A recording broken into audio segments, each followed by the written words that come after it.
허브 밀러라는 사람이 쓴 책 하나님과의 연결이라는 책에 나오는 이야기입니다. 매우 한적하고 평화로운 마을에 큰 술집이 생겼습니다. 마을 사람들은 술꾼들로 인해서 시끄럽고 타락할까 봐 염려했습니다. 그래서 마을의 그리스도인들이 교회에 모여서 철야 기도를 했습니다.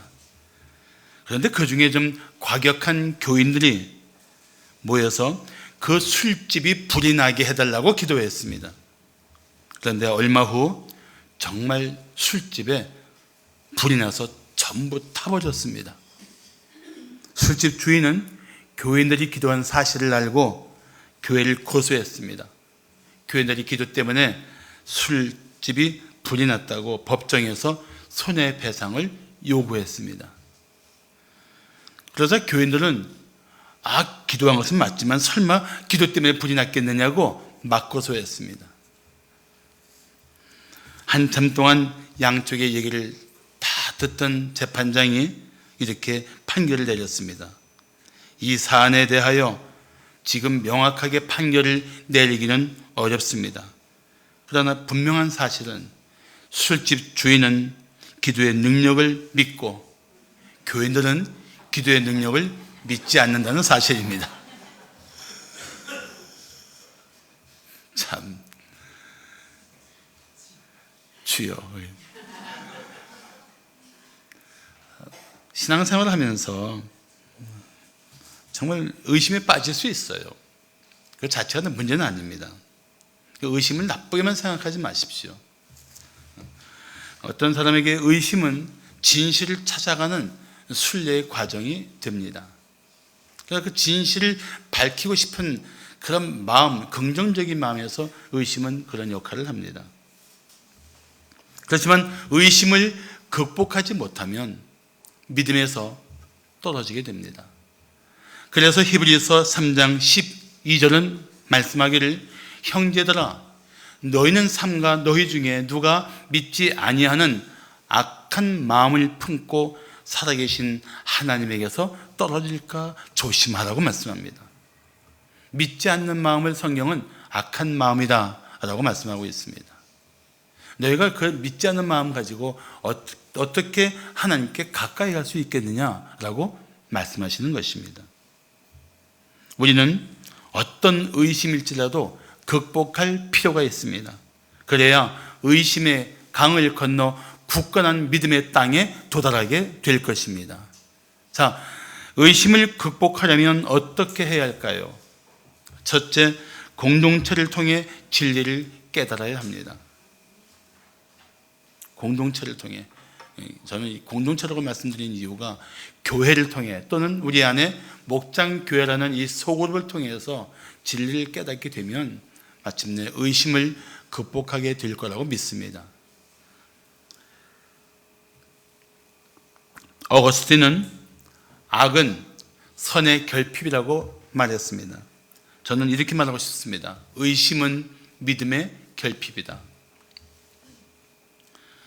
그래서 그런 기독교 유머가 있습니다. 어느 날부터 하와는 아담이 의심스러워졌습니다. 그래서 아담이 잠들 때마다 살짝 다가가서 그의 갈비뼈가 몇 개인지 세었다고 합니다. 다른 갈비뼈 빼서 또 다른 여자를 만들었을까 봐. 재미있는 유머인데 별로 안 웃는 거 보니까 실패한 것 같은데. 그만큼 의심은 인간 본성에 깊이 뿌리 내리고 있다는 것입니다. 도마는 의심 많은 인물로 말해지고 있지만 사실 그의 지난 날들의 행적을 보면 그는 용감한 사람이었고 매우 이지적인 사람이었습니다. 예수께서 나사로가 죽었으니 그를 보러 가자고 말씀하실 때 도마는 용감하게 앞장서서 나가며 이렇게 말했습니다. 디두머라 하는 도마가 다른 제자들에게 말하되 우리가 주와 함께 죽으러 가자.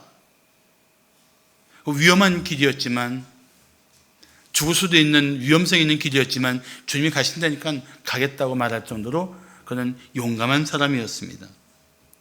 도마는 아람어이고 디두머는 헬라어입니다. 뜻은 같아요.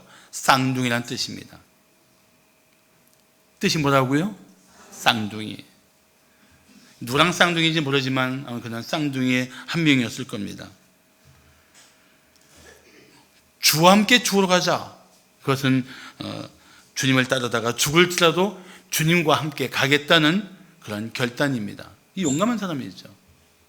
또 한 번은 예수님께서 이제 예수님이 다시 아버지 집에 가셔서 믿는 자들을 위해 처소를 예비하신 후에 다시 데리러 오시겠다고 말씀하셨습니다. 이 뭔 소리인지 영 모르겠는 거예요. 도마가 이때 나섭니다. 자, 도마가 뭐라고 말합니까? 도마가 이르되 주여, 주께서 어디로 가시는지 우리가 알지 못하거늘 그 길을 어찌 알겠사옵나이까? 뭔가 확실하지 않으면 확실해질 때까지 파고드는 그런 성격이었던 것 같습니다. 그러니까 그 뜻을 알려고 바로 물어본 거예요. 그는 대충 넘어가지 않았습니다. 확실히 알려고 했습니다. 도마가 의심 많다는 것은 어쩌면 더 확실하게 알고 싶었던 그런 마음도 있었을 것으로 봅니다. 사랑하는 성도 여러분, 잊지 마십시오. 우리가 받은 하나님의 말씀은 영원한 진리입니다. 정확하게 배우고 깨닫게 되면 믿음은 결코 흔들리지 않을 것입니다. 하나님 말씀에 깊이 뿌리 내리면 그 삶은 비록 세상에서 많은 풍파와 시련을 겪을지라도 마침내 승리하게 될 것입니다. 할렐루야. 말씀 붙들고 살아야 돼요. 안타깝게도 어떤 성도는 의심을 품은 채 신앙생활을 하기도 합니다. 그렇다면 진리를 찾는 구도자로서 의심을 풀어야 합니다. 의심을 바르게 풀면 믿음은 강건해질 것입니다. 그래서 성경 공부가 있으면 힘써 참석해야 합니다.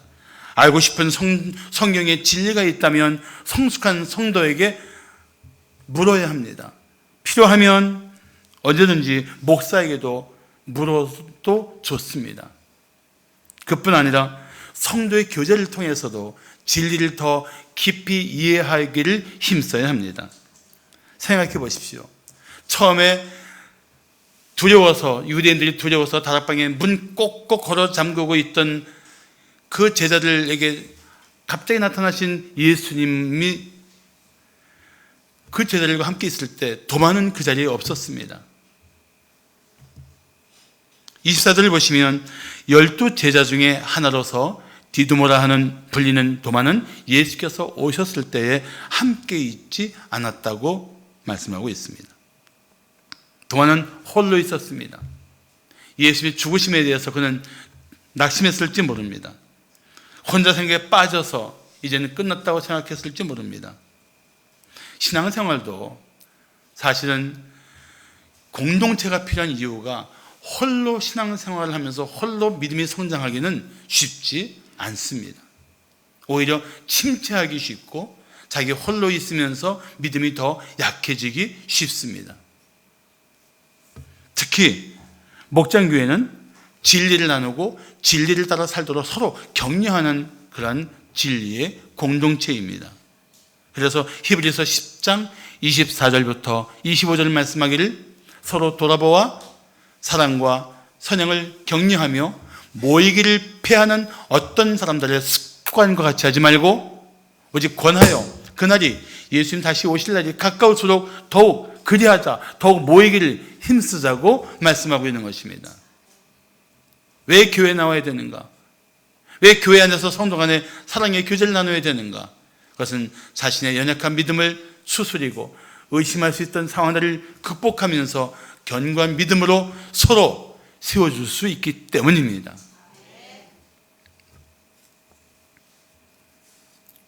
도마는 다른 제자들이 부활하신 예수님을 만났을 때 함께 있지 않았습니다.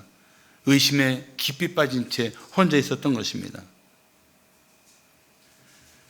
신앙생활하다가 회의에 빠질 수 있습니다. 그러나 목장교회와 교회 안에서 진리를 깨닫게 되면 의심의 어두움은 사라질 것입니다.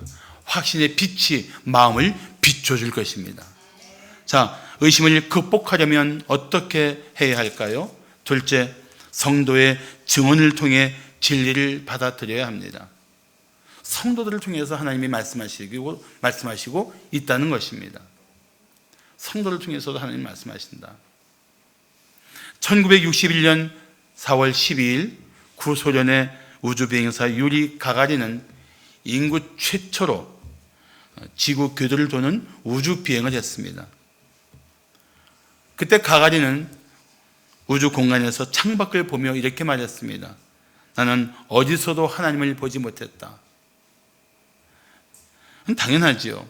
육신의 눈으로 영적인 것을 보려고 했으니까 볼 수가 없는 것입니다.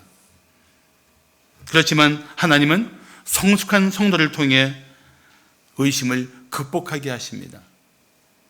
그러므로 교회 안에서 성숙한 성도의 도움을 받으면 자신의 영적 상태가 건강해질 것입니다.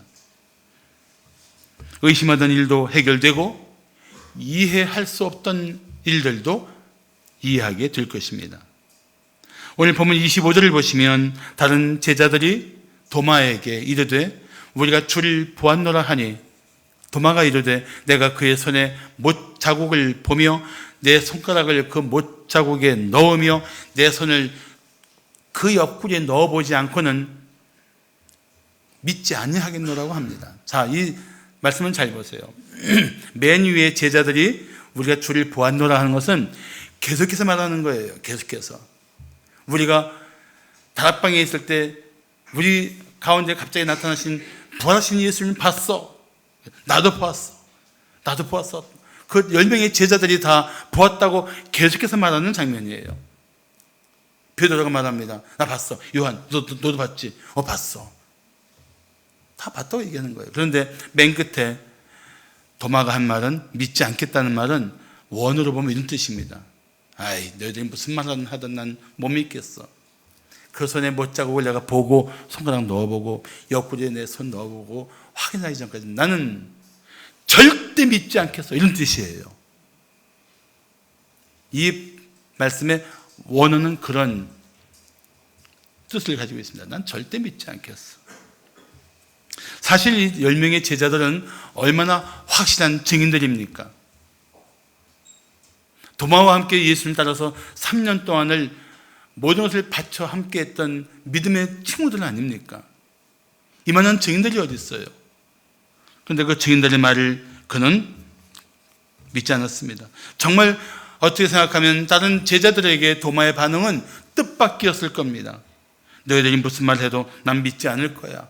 내가 그분을 직접 볼 때까지. 이런 자세가 의심하는 사람들의 일그러진 생각입니다. 이런 의심은 믿을 만한 일조차도 의도적으로 거부하는 태도입니다. 이런 자세는 마음을 더 악화시키고 믿음을 더 혼란스럽게 합니다. 하나님 말씀하셨다 해도 난 믿지 않을 거야. 보여주면 믿을 거야.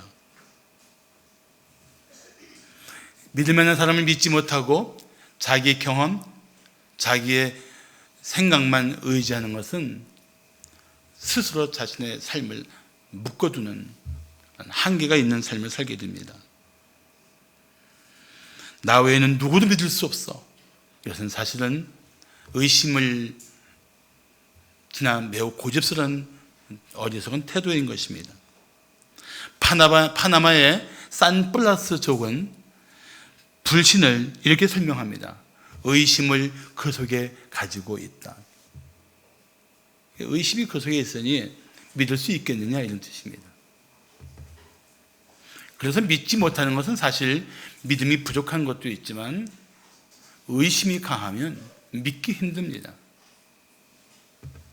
사랑하는 성도 여러분, 마음속에 있는 의심을 극복하기 원하십니까? 의심의 늪에서 빠져나오기 원하십니까? 그렇다면 성숙한 성도를 통해서 말씀하시는 하나님의 음성을 들어야 합니다. 교회에서 선포되는 주의 말씀을 마음으로 받아들여야 합니다. 그러면 의심에서 벗어나고 확실한 믿음을 가지게 될 것입니다. 그 믿음으로 세상의 유혹을 극복할 것입니다.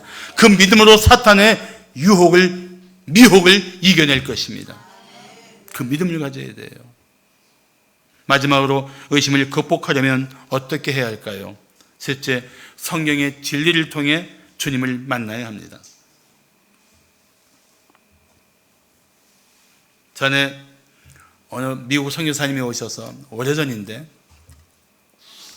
우리들한테 설교를 하면서 이런 얘기를 했습니다. 여러분, 덮어놓고 예수 믿으려고 하지 마세요. 성경을 펼쳐서 말씀 보면서 예수 믿으세요. 제가 고1 때 들은 설교인데 너무 재밌어서 잊혀지지가 않아요. 예수를 믿으면 어떻게 해야 돼? 그냥 덮어놓고 믿어. 그거 안 된다는 거예요. 덮어놓고 믿으면 안 된다는 겁니다. 천재적인 지성을 가졌지만 불행했던 니체는 신은 죽었다고 주장했습니다. 그러나 니체는 말년에 정신병자가 되었습니다. 그가 정신병원에 입원했을 때 남겼던 메모지 중에 뒤늦게 유품을 정리하던 중에 발견한 글에 이런 글이 있었습니다. 오 신이여, 당신은 살아있습니다. 그리고 나는 죽었습니다. 이거 가지고 어떤 사람이 유머를 만들었어요. 화장실에 누가 낙서했습니다. 신은 죽었다, 니체. 그래서 그 밑에 누가 또 이렇게 썼어요. 니체는 죽었다, 신. 청소하는 아줌마가 열불이 났습니다. 그 아줌마가 이렇게 썼어요. 너희 둘 다 나한테 걸리면 죽는다.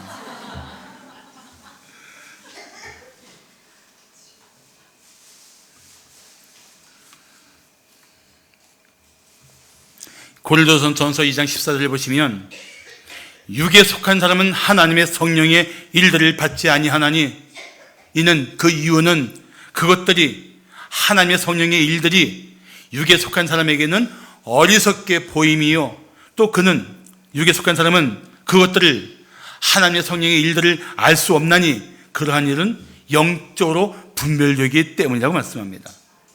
이건 잘 보세요. 육에 속한 사람은 누굽니까? 아직 그 안에 성령의 역사가 없는 사람이에요.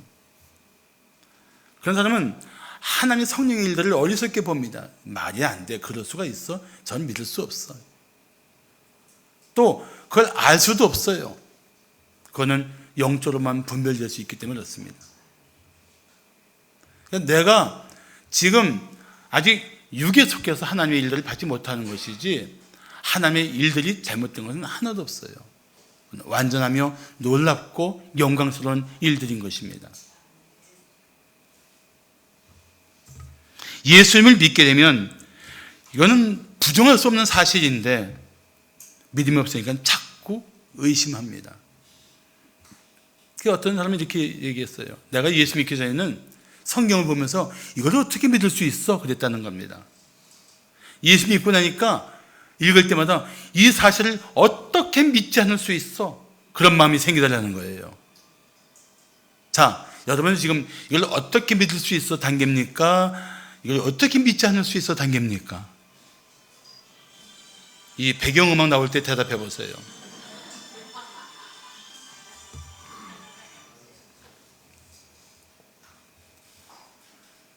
정말 성령이 우리 안에서 역사하면 하나님의 성령의 일들을 우리는 믿지 않을 수가 없습니다. 도저히 그 엄연하고 분명한 역사적인 사실을 우리가 부정할 수가 없어요. 그래서 우리가 이 의심에 빠질 때 보면은 참 어처구니없는 생각들도 합니다. 문제는 도마 같은 제자도 의심에 빠졌다는 사실입니다. 그래서 나는 예수 믿는 사람들도 얼마든지 의심에 빠질 수 있고 회의에 빠질 수 있고 방황할 수 있고 이런저런 일들로 힘겨워할 수 있다는 건 압니다. 성경을 믿지 않고 하나님 능력을 믿지 않으면 의심하게 됩니다. 그래서 당신이 의심을 극복하려면 역설적이지만 하나님의 말씀을 믿어야 합니다. 그래야 의심을 이겨낼 수 있어요. 의심하는 사람은 묻습니다. 죽은 사람이 어떻게 다시 살아납니까? 그런데 도마는 이미 예수님과 함께 그 현장에 있었던 목격자예요. 도마는 예수님이 죽은 나사로를 살릴 때 같이 있던 사람이었습니다. 그런데도 예수의 부활을 믿지 않았다니 얼마나 안타까운 일입니까? 오늘 20중절에 보시면 8회를 지나서, 8회는 며칠이에요?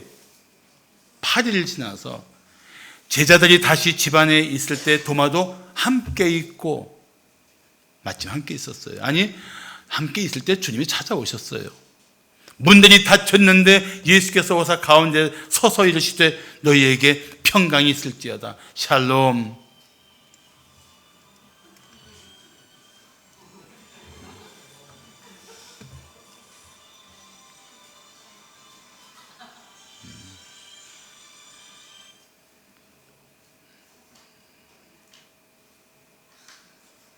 잘 해결됐어요?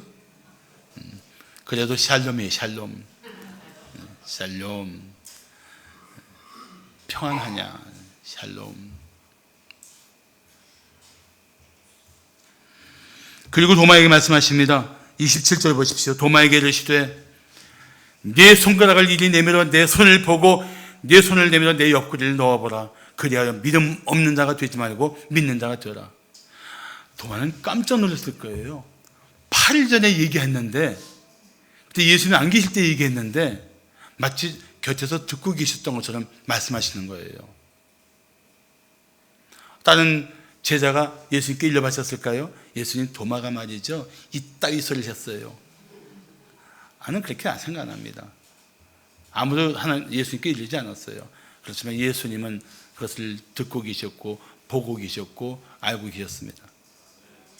근데 꾸짖으셨나요? 아니에요. 꾸짖지 않았습니다. 그리고 말씀하십니다. 그래, 이리 와봐. 내 손가락을 내밀어서 내 손을 보고 옆구리에 손 넣어봐. 그래서 도마가 어떻게 했습니까? 조심스럽게 손가락 쏙 넣어봤어요? 옆구리에 손 쑥 넣어봤어요? 아닙니다.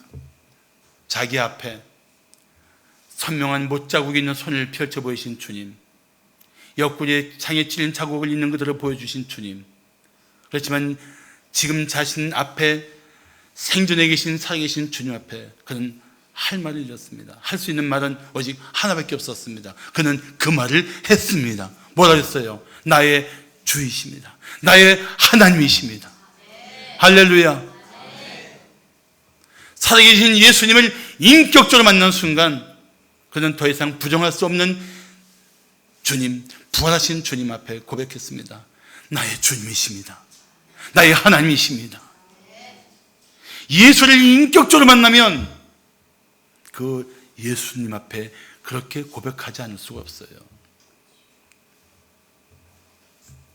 그의 의심은 한순간에 사라져버렸습니다. 그리고 그는 다른 제자들처럼 감격하며 기뻐하며 주님 앞에 자신의 신앙을 고백했습니다. 그런 도마에게 주님이 뭐라고 말씀하십니까? 29절 보시면 예수께서 이르시되 너는 나를 본고로 믿느냐? 보지 못하고 믿는 자들은 복되도다. 그럼 예수님 보셨어요?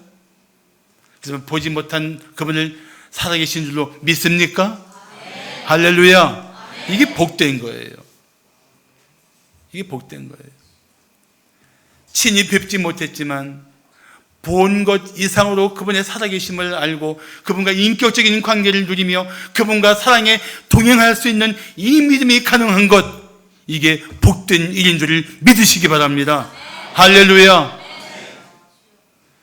내가 지금 살아계신 예수님과 만나고 있고 교제하고 있고 그분과 동행하고 있고 그분의 음성을 들으며 그분의 만지심을 경험하고 있다. 이게 복이에요.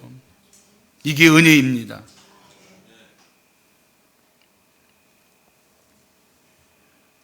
살아계신 예수님을 인격적으로 만나면 우리는 신앙 고백을 하게 됩니다.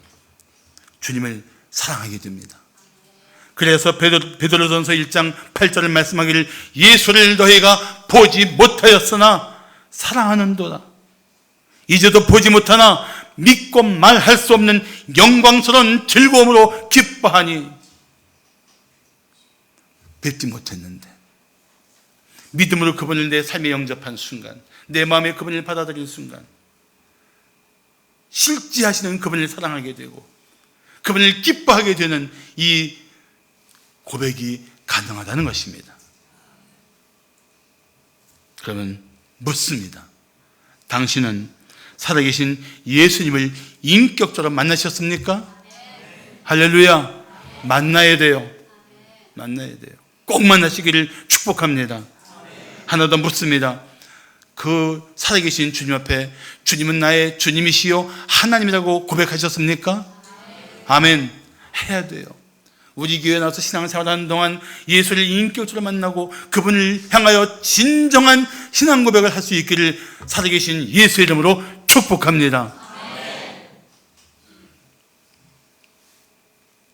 야고보서 1장 6절과 7절을 말씀하기를 오직 믿음으로 구하고 조금도 의심하지 말라. 의심하는 자는 마치 바람에 밀려 요동하는 물결 같으니 이런 사람은 무엇이든지 죽게 얻기를 생각하지 말라고 말씀합니다. 의심하면서 기도해 응답 없어요. 의심하면서 믿어 그 믿음에 합당한 삶의 변화가 없습니다. 의심을 극복해야 돼요. 그리고 정말 살아있는 믿음으로 살아계신 주님을 믿고 따라야 할 것입니다. 그래서 고린도 후서 13장 5절을 말씀하기를 너희는 믿음 안에 있는가? 너희 자신을 시험하고 너희 자신을 확증하라고 말씀합니다. 미국의 날카로운 지성의 소유자인 조시 맥도웰은 기독교에 대해서 아주 회의적이었습니다. 특별히 부활을 믿을 수가 없었습니다. 그런데 그가 대학생일 때 어느 크리스찬 여학생과 마침 대화하게 되었습니다. 그런데 그녀는 예수님을 논리가 아니라 인격적으로 만났고 지금도 줄곧 주님과 인격적인 관계를 맺고 있다고 말했습니다. 법관이 되기 위해 공부하던 맥도웰은 그 여학생의 말에 충격받았어요. 그 예수 믿는 여학생의 말이 뇌리에서 떠나지 않았습니다. 그래서 성경을 통해서 반박해야겠다고 결심하고 논리적이라고 모순이라고 여겨진 부활을 파헤치기 시작했습니다. 그러나 맥도웰은 성경을 연구하고 읽으면서 그 성경 속에 드러난 너무도 분명한 이 부활을 더 이상 부정할 수가 없었습니다. 성경에 나타난 예수님의 삶을 통해 그는 마침내 예수님을 인격적으로 만났습니다. 그리고 예수님을 마음에 영접하고 예수님을 따르기로 결단했습니다. 서점에서 조시 맥도웰이라는 이름의 책을 보시면 어느 것을 사서 보셔도 여러분 은혜가 될 겁니다. 그는 젊었을 때 세상에 앞서 살기 위해서는 뜻이 있는 곳에 길이 있다는 말을 마음에 새겼습니다. 오래전에 학교 다닐 때 배웠던 영어 문장이에요. 그죠?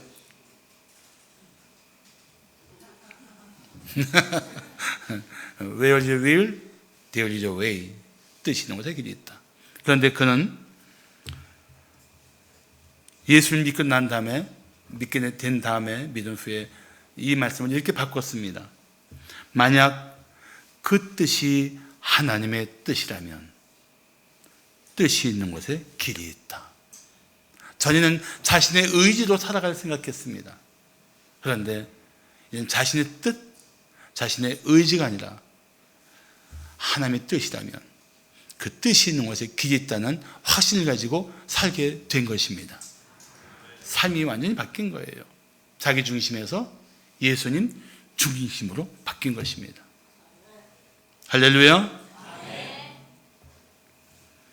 사랑하는 성도 여러분, 다시 한번 묻습니다. 당신은 예수님이 하나님이시며 당신을 죄에서 구원하실 수 있는 유일한 구주이심을 믿습니까? 그리고 예수님이 당신 인생의 주님이신 것을 고백할 수 있습니까? 할렐루야. 그 믿음으로 모든 의심을 극복하고 지금도 살아계신 주님과 함께 인격적인 교제를 나누며 그분과 동행하는 여러분의 삶이 되시기를 축복합니다. 기도하시겠습니다.